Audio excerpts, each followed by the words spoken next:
Hello hello hello మా అమ్మ నా కోసం నిలవ అల్లం పచ్చడి చేసింది, ఎలాగో చూపిస్తా.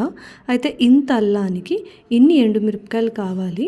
ఇక్కడ 2 రకాల ఎండుమిరపకాయలు తీసుకున్నారు. ఇవేంటంటే నార్మల్గా ఉండేవి, ఇవి బేడిగ మిర్చి అంటారు. ఇవి ఎక్కువ కారం ఉండదు. ఎండుమిరపకాయ రుచి ఎక్కువ ఉండడం కోసం అని చెప్పి కారం తక్కువ ఉండడానికి బేడిగ మిర్చి తీసుకున్నాం. ఇంక ఇన్ని ఆవాలు ఇన్ని మెంతులు పడతాయి.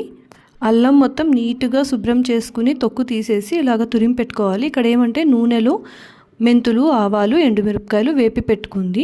అది చల్లారేలోపు ఇక్కడ బెల్లం తురుముకుంటోంది. మెంతులు, ఆవాలు, ఎండుమిరపకాయలు వేపింది కదా, అవి చల్లారాక మిక్సీ జార్లో వేసుకుని దాంతోపాటు ఉప్పు అలాగే కొంచెం పసుపు వేసుకుని గ్రైండ్ చేసుకోవాలి.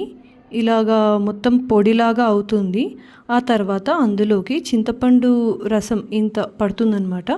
అదిను అలాగే బెల్లం తురుము, అల్లం తురుము వేసుకోవాలి. ఇలా ఉండడానికి కొంచెం చింతపండు అయితే ఎక్కువే పడుతుంది. గ్రైండ్ చేసుకుంటే ఇలా స్మూత్ పేస్ట్ అయిపోతుంది. ఇప్పుడు కడాయిలో ఆయిల్ వేసుకుని ఈ గ్రైండ్ చేసుకున్న పేస్ట్ని మొత్తం కూడా అందులో వేపుకోవాలి.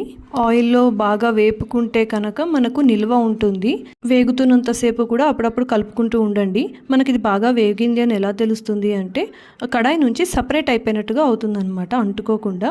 చూసారు కదా, ఇలాగా చల్లారాక డబ్బాలో పెట్టుకుని తడి తగలకుండా చూసుకోండి. ఇడ్లీలోకి, దోశలోకి చాలా బాగుంటుంది. ఎందుకు ఆలస్యం, మీరు ట్రై చేయండి.